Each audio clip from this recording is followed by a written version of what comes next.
Радик Бариев, Татарстанның атказанган артисты. 1970 елның 30 июнендә Казан шәһәрендә туа. 1995 елны театр училищесын тәмамлап, Академия театрында эшли башлый. Бүгенге көндә Камал театрының әйдәп баручы актеры. Аның рольләре Банкротта Сиражетдин, Зәңгәр шәлдә Тимуш, Кара шикмәндә көтүче, Эш сүңелдә Соленый, Телсез күкедә Аслан, Курчак туенда Вафа, Диләфрүз ремекта Исмагыйль, Жан кисәккәемдә Шурик. Мин Шурик, ә ул Шурка. Соңгы елларда Радик Бариев үзен режиссурада да сыный. Ул куйган ут күршеләр, Көчлек руин спектакльләре Камал театры репертуарында лаеклы урын алып тора.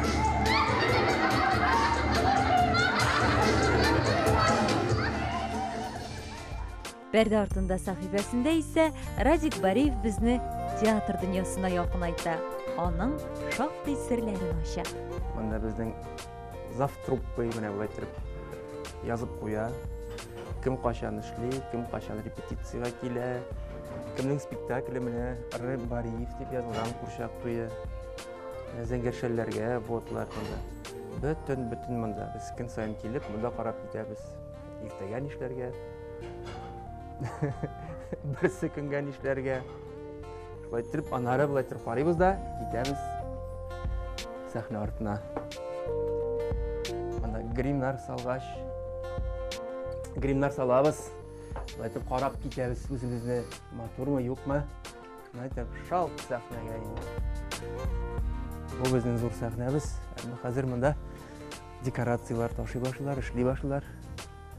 Бу безнең эшче малайлар, менә алар бөтен декорациялар кыра торган малайлар. Алар көнен-төн эшлиләр инде, иртүк куялар. Аларга бик авыр инде гастрольдә була. Чөнки икешәр спектакль чит шәһәрдә. Без әле театрга килгәндә 95 елда эшли башладык. Монда монтировщиклар, олы абабайлар, абыйлар иде монда. Аларны куркып та тора иде. Ә хәзер үзебез олы булгач, менә булар яшьләр булып күренә. Монда тагын бер ни бар. Аны тамашачы белә микән, юк микән? Менә бер секрет. Менә зур сәхнәдән бәләкәй сәхнәгә артына менә мондан кирип була. Анда хәзер съемка бара. Хәзер әкрен генә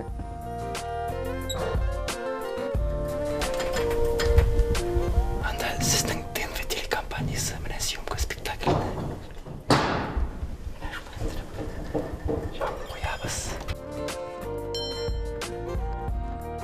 Әле бик кызык нәрсәне сөйлим. Менә карагыз, менә бу половик дигән нәрсә. Аны татарчасын белмим. Менә без спектакль идәндә уйнамыйбыз, ә уйныйбыз менә мондый половик дигән. Аны кай вакыт берәр спектакльләрдә линолеумда була, шундый менә. Ә инде менә гади спектакльләрдә менә мондый половик, аны булай тарттырып, нык иттереп, менә малайлар шулай торып кадакларга, менә шулай кадаклыйлар. Так. Менә җәй көне эссе булганда монда салкын һава килә инде. Каян килә ул анда? Без бай карап куябыз инде. Кулларын тыгып караган бар. Нәрсә ул? Әмма барыбер җитми. Мин хәзер беләм, менә театр хәзер инде яңа зур кондиционерлар куймакчы була инде җәй көне тамашачыга комфорт рәвештә менә монда утырып. Бу безнең президент ряды дигән инде.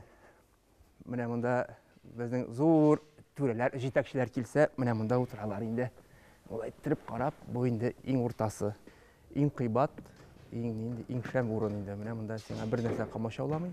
Әмма мин үзем монда бик утырырга яратмыйм. Мин менә спектакльне караганда, я менә монда кайдыр, я менә бу яктарак, менә монда. Чөнки моннан күзләр, артистның күзләре күренә. Ул кинода бит без менә бу тип киләбез дә күз күренә. Спектакльдән монда күз дә күренә. Бөтен менә декорация да күренә. Сәхнә ничек бара, ничек уйнала, ничек эшләнә күренә. Тегендә утырсаң, артта утырсаң, миңа калса бераз җыраграк. Мәсәлән, менә сында торыгыз, мин хәзер сезгә сөйләп бирәм. Безне бит 4 ел укыталар, ничек җырырга кирәк, ничек карарга кирәк. Ут куела икән, менә монда ут куела, менә монда бер прожектор, монда басарга ярамый. Менә монда килеп басасың. Манда бастың екен, менә бу балконнар сине күрмей. Без инде барыбер моннан син күрәсең. Аннары безне өйрәтәләр инде үзеңне төрле яктан күренергә. Ничек сине менә тамашачы урынына куясың, менә басып торуың, былай сөйләп торуың әйбәтме, юкмы? Былай син ишетеләсеңме, юкмы? Монда сөйләгәндә барымы да сөйлисең.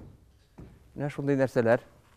Ничек инде монда тамашачы менә син уйныйсың, ничек менә тирлип пешеп, монда телефондан сөйләшеп утыралар. Ярар, килермен, фәлән. Бик. Шулай итеп менә булай итеп ташларга да, булай итеп бирәләр телефоныңны. Монда безнең менә оркестр чыкыры бар. Анда 5 метр шунда шалт шулай итеп, анары булай итеп, менә шулай итеп итәсе килә. Мәгънәсез кешеләрне. Андыйлар була. Ил конфет ашыйбышлар. Конфет ашып. Аннары ул әле үзегенә ашаса, әле тарата башлый конфетларын. Ну без өйрәнелгән инде андый нәрсәләргә инде. Монда барыбер ни, менә безнең менә бу зур залның, бәләкәй залның, бөтен гомуми театрның безнең үз исе бар, үз атмосферасы бар. Аны миңа калса, менә читтән килгән кешеләр бөтенесе туя.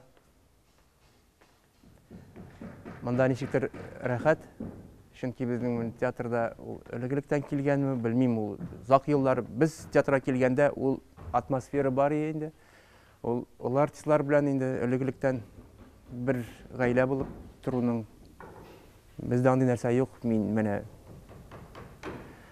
Бариев, син Бук.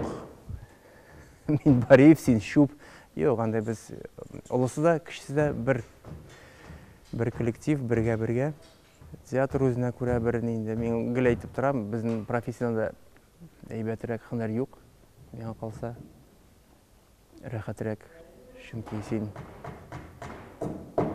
әлбәттә уйнасаң инде, сәхнәдә булсаң, әлбәттә уйнарга ирек бирсәләр.